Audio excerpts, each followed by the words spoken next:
ನಮಸ್ತೆ ಎಲ್ರಿಗೂ. ಎಲ್ಲರೂ ಹೇಗಿದ್ದೀರಾ? ಎಲ್ಲರೂ ಚೆನ್ನಾಗಿದ್ದೀರಾ ಅಂತ ಅಂದ್ಕೊತೀನಿ. Welcome back to my Geethaji vlogs channel. ನಾನು ನಿಮ್ಮ ಸಂಗೀತ.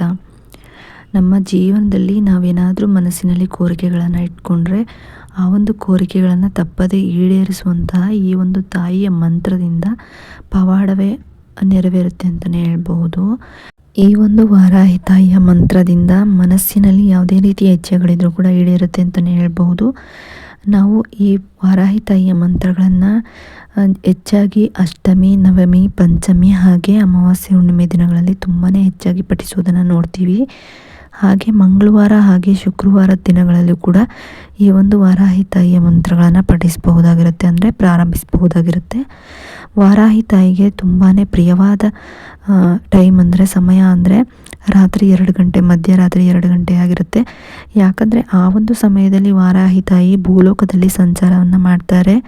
ಹಾಗಾಗಿ ಆ ಒಂದು ಸಮಯದಲ್ಲಿ ನಾವು ಮಂತ್ರಗಳನ್ನು ಪಠಣೆ ಮಾಡೋದಾಗಿರಲಿ ಅಥವಾ ವಾರಾಹಿ ತಾಯಿಯ ವ್ರತ ಪೂಜೆಗಳನ್ನು ಮಾಡೋದ್ರಿಂದ ಆ ಒಂದು ಸಮಯದಲ್ಲಿ ವಾರಾಹಿ ತಾಯಿಯ ಅನುಗ್ರಹ ನಮ್ಮ ಮೇಲಾಗುತ್ತೆ ಅಂತಲೇ ಹೇಳ್ಬೋದು. ಈ ವಾರಾಹಿ ತಾಯಿಯ ಮಂತ್ರಗಳನ್ನು ನಾವು ಪ್ರತಿನಿತ್ಯದ ಯಾವುದೇ ರೀತಿಯ ಸಮಸ್ಯೆಗಳಿದ್ರೂ ಕೂಡ ಆ ಒಂದು ಸಮಸ್ಯೆಗಳನ್ನು ಬಗೆಹರಿಸ್ಕೊಳ್ಳೋದಕ್ಕೆ ಈ ಒಂದು ಮಂತ್ರಗಳನ್ನು ಪಠಿಸಬಹುದಾಗಿರುತ್ತೆ. ವಾರಾಹಿ ತಾಯಿಗೆ ಹೆಚ್ಚಾಗಿ ದಾಳಿಂಬೆ ಹಣ್ಣು ತುಂಬಾ ಇಷ್ಟವಾದಂತಹ ನೈವೇದ್ಯವಾಗಿರುತ್ತೆ. ದಾಳಿಂಬೆ, ಪುಳಿಯೋಗರೆ ನೈವೇದ್ಯ ತುಂಬಾ ಹೆಚ್ಚಾಗಿ ಪ್ರಿಯವಾಗಿರುವಂಥ ನೈವೇದ್ಯಗಳಾಗಿರುತ್ತೆ. ನೀವು ನೈವೇದ್ಯವನ್ನು ಇಟ್ಟು ಕೂಡ ತಾಯಿಯ ಅನುಗ್ರಹವನ್ನು ಪಡ್ಕೋಬೋದಾಗಿರುತ್ತೆ. ನಾವು ಇದರಲ್ಲಿ ವ್ರತ ಪೂಜೆ ಯಾವುದು ಮಾಡೋ ಅವಶ್ಯಕತೆ ಇರೋದಿಲ್ಲ. ನೀವು ಕನಿಷ್ಠ ಅಂದರೂ ಈ ಒಂದು ಮಂತ್ರವನ್ನು 11 ಬಾರಿನಾದರೂ ಪಠಿಸಲೇಬೇಕಾಗುತ್ತೆ. ಈ ಒಂದು ಮಂತ್ರವನ್ನು ಬ್ರಾಹ್ಮಿ ಮುಹೂರ್ತದಲ್ಲಾದರೂ ಪಠಿಸಬಹುದಾಗಿರುತ್ತೆ, ಅಥವಾ ಸಂಜೆ ಟೈಮು ನೀವು ಗೋಧೂಳಿ ಲಗ್ನದಲ್ಲಿ ದೇವರ ಮನೆಯಲ್ಲಿ ದೀಪವನ್ನು ಹಚ್ತಿರಲ್ಲ ಆ ಒಂದು ಸಮಯದಲ್ಲಾದರೂ ಕೂಡ ಈ ಒಂದು ಮಂತ್ರವನ್ನು ಪಠಿಸಬಹುದಾಗಿರುತ್ತೆ. ವಾರಾಹಿ ತಾಯಿಗೆ ತುಂಬಾ ಪ್ರಿಯವಾದಂತಹ ದಿನಗಳಂದರೆ ಪಂಚಮಿ, ಅಷ್ಟಮಿ. ಆ ಒಂದು ದಿನಗಳಲ್ಲಿ ನೀವು ವಾರಾಹಿ ತಾಯಿಗೆ ಇಷ್ಟವಾದ ನೈವೇದ್ಯವನ್ನು ಇಟ್ಟು ಪೂಜೆಯನ್ನು ಮಾಡಿ ನಂತರ ಈ ಒಂದು ಮಂತ್ರಗಳನ್ನು ಪಠಿಸಬಹುದಾಗಿರುತ್ತೆ. ಇನ್ನು ನಾವೇನಾದರೂ ನಮಗೆ ಇಚ್ಛೆಗಳು ಈಡೇರಬೇಕು ಅನ್ನೋದಾದರೆ ಸಂಜೆ 6 ಗಂಟೆ ನಂತರ, ಅಂದರೆ ಗೋಧೂಳಿ ಸಮಯದಲ್ಲಿ, ಅಥವಾ ನೀವು ಮಧ್ಯರಾತ್ರಿ 2 ಗಂಟೆಲಾದರೂ ಕೂಡ ಮಾಡ್ಬೋದಾಗಿರುತ್ತೆ. ದೇವ್ರ ಮುಂದೆ ತುಪ್ಪದ ದೀಪ ಹಚ್ಚಿ ನಂತರ ನೀವು ಉತ್ತರ ದಿಕ್ಕಿಗೆ ಅಥವಾ ದಕ್ಷಿಣ ದಿಕ್ಕಿಗೆ ಮುಖ ಮಾಡಿ ಕೂತ್ಕೊಂಡು, ಅಂದರೆ ಈ ಕೂತ್ಕೊಳ್ಳೋಕ್ಕೂ ಮುಂಚೆ ನೀವು ಸ್ನಾನ ಮಾಡಿ ಶುದ್ಧವಾಗಿರಬೇಕಾಗುತ್ತೆ. ಶುದ್ಧವಾಗಿ ಸ್ನಾನ ಮಾಡ್ಕೊಂಡು ಕೂತ್ಕೊಂಡು ದೇವರ ವಿಗ್ರಹ ಇದ್ದರೆ, ಅಂದರೆ ವಾರಾಹಿ ತಾಯಿಯ ವಿಗ್ರಹ ಇದ್ದರೆ ಅದ್ರ ಮುಂದೆ ತುಪ್ಪದ ದೀಪ ಹಚ್ಚಿ, ಇಲ್ಲ ಅಂದರೆ ದೀಪವನ್ನೇ ವಾರಾಹಿ ತಾಯಿ ಅಂದ್ಕೊಂಡು ಅದಕ್ಕೆ ತುಪ್ಪ ಹಾಕಿ ಜೋಡಿ ಬತ್ತಿ ಹಾಕಿ ದೀಪವನ್ನು ಹಚ್ಚಿ ಅದನ್ನೇ ದೀಪವನ್ನೇ ವಾರಾಹಿ ತಾಯಿ ಅಂತ ಅಂದ್ಕೊಂಡು ನಾವು ಈ ದೀಪದ ಮುಂದೆ ಮಂತ್ರವನ್ನು ಪಠಿಸಬೇಕಾಗುತ್ತೆ.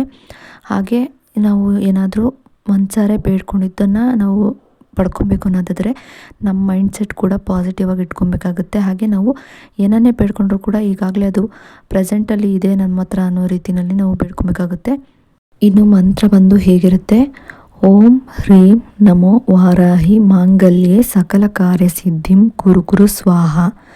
ಓಂ ಹ್ರೀಂ ನಮೋ ವಾರಾಹಿ ಮಾಂಗಲ್ಯೆ ಸಕಲ ಕಾರ್ಯಸಿದ್ಧಿಂ ಕುರು ಕುರು ಸ್ವಾಹ. ಓಂ ಹ್ರೀಂ ನಮೋ ವಾರಾಹಿ ಮಾಂಗಲ್ಯೆ ಸಕಲ ಕಾರ್ಯಸಿದ್ಧಿಂ ಕುರು ಕುರು ಸ್ವಾಹ. ಓಂ ಹ್ರೀಂ ನಮೋ ವಾರಾಹಿ ಮಾಂಗಲ್ಯೆ ಸಕಲ ಕಾರ್ಯಸಿದ್ಧಿಂ ಕುರು ಕುರು ಸ್ವಾಹ. ಓಂ ಹ್ರೀಂ ನಮೋ ವಾರಾಹಿ ಮಾಂಗಲ್ಯೆ ಸಕಲ ಕಾರ್ಯಸಿದ್ಧಿಂ ಕುರು ಕುರು ಸ್ವಾಹ. ಓಂ ಹ್ರೀಂ ನಮೋ ವಾರಾಹಿ ಮಾಂಗಲ್ಯೆ ಸಕಲ ಕಾರ್ಯಸಿದ್ಧಿಂ ಕುರು ಕುರು ಸ್ವಾಹ. ಓಂ ಹ್ರೀಂ ನಮೋ ವಾರಾಹಿ ಮಾಂಗಲ್ಯೆ ಸಕಲ ಕಾರ್ಯಸಿದ್ಧಿಂ ಕುರು ಕುರು ಸ್ವಾಹ. ಓಂ ಹ್ರೀಂ ನಮೋ ವಾರಾಹಿ ಮಾಂಗಲ್ಯೆ ಸಕಲ ಕಾರ್ಯಸಿದ್ಧಿಂ ಕುರು ಕುರು ಸ್ವಾಹ. ಓಂ ಹ್ರೀಂ ನಮೋ ವಾರಾಹಿ ಮಾಂಗಲ್ಯೆ ಸಕಲ ಕಾರ್ಯಸಿದ್ಧಿಂ ಕುರು ಕುರು ಸ್ವಾಹ. ಈ ಒಂದು ಮಂತ್ರವನ್ನು ನೀವು 9 ಬಾರಿ, 11 ಬಾರಿ, 21 ಬಾರಿ, ಇಲ್ಲಾಂದರೆ 108 ಬಾರಿ, ಇಷ್ಟರಲ್ಲಿ ನಿಮಗೆ ಎಷ್ಟು ಬಾರಿ ಹೇಳಬೇಕು ಅನಿಸುತ್ತೆ ಅಷ್ಟು ಬಾರಿ ಹೇಳ್ಬೋದು, ಅಥವಾ ಎಷ್ಟು ಬಾರಿ ಬರಿಬೇಕು ಅನಿಸುತ್ತೆ ಅಷ್ಟು ಬಾರಿ ಒಂದು ಬುಕ್ನಲ್ಲಿ ಸಪ್ರೇಟಾಗಿ ಇದಕ್ಕಿಂತ ಒಂದು ಬುಕ್ ಇಟ್ಟಿರ್ತಿರಲ್ಲ ಅದರಲ್ಲಿ ಬರಿಬಹುದಾಗಿರುತ್ತೆ. ಓಂ ಹ್ರೀಂ ನಮೋ ವಾರಾಹಿ ಮಾಂಗಲ್ಯೆ ಸಕಲ ಕಾರ್ಯಸಿದ್ಧಿಂ ಕುರು ಕುರು ಸ್ವಾಹ. ಓಂ ಹ್ರೀಂ ನಮೋ ವಾರಾಹಿ ಮಾಂಗಲ್ಯೆ ಸಕಲ ಕಾರ್ಯಸಿದ್ಧಿಂ ಕುರು ಕುರು ಸ್ವಾಹ. ಈ ಒಂದು ಮಂತ್ರವನ್ನು ಪಠಿಸೋದ್ರಿಂದ ಅಥವಾ ಬರೆಯೋದ್ರಿಂದ ಎರಡರಿಂದನೂ ಕೂಡ ಒಂದೇ ರೀತಿಯ ಸಮನಾದ ಫಲಗಳನ್ನು ನಾವು ನೋಡ್ಬೋದಾಗಿರುತ್ತೆ. ಹೆಚ್ಚಾಗಿ ನಿಮಗೇನಾದರೂ ಆರೋಗ್ಯ ಸಮಸ್ಯೆ ಇದ್ದರೂ ಕೂಡ ಅಥವಾ ಹಣಕಾಸಿನ ತೊಂದರೆಗಳಿದ್ರೂ ಕೂಡ ಅಥವಾ ಯಾವುದೇ ಒಂದು ಕೆಲಸದಲ್ಲಿ ನಿಮಗೆ ಪ್ರಗತಿ ಅನ್ನೋದು ಕಾಣ್ತಿಲ್ಲ ಅಂದರೂ ಕೂಡ ಈ ಒಂದು ಮಂತ್ರವನ್ನು ಪಠಿಸಬಹುದಾಗಿರುತ್ತೆ. ಹೆಚ್ಚಾಗಿ ನಿಮ್ಮ ಮನಸ್ಸಿನಲ್ಲಿ ಯಾವುದೇ ರೀತಿಯ ಕೋರಿಕೆಗಳು ಅಥವಾ ಇಚ್ಛೆಗಳಿದ್ರೂ ಕೂಡ ಅವನ್ನು ಈಡೇರಿಸ್ಕೊಳ್ಳೋದಕ್ಕೆ ಈ ಒಂದು ಮಂತ್ರ ತುಂಬಾ ಹೆಚ್ಚು ಸಹಾಯಕಾರಿಯಾಗಿರುತ್ತೆ ಅಂತಲೇ ಹೇಳ್ಬೋದು. ಇನ್ನು ಈ ಒಂದು ವಿಡಿಯೋ ಏನಾದರೂ ನಿಮಗೆ ಇಷ್ಟ ಆಯಿತು ಅಂದರೆ ಲೈಕ್ ಮಾಡಿ, ಶೇರ್ ಮಾಡಿ, ಕಮೆಂಟ್ ಕೂಡ ಮಾಡಿ.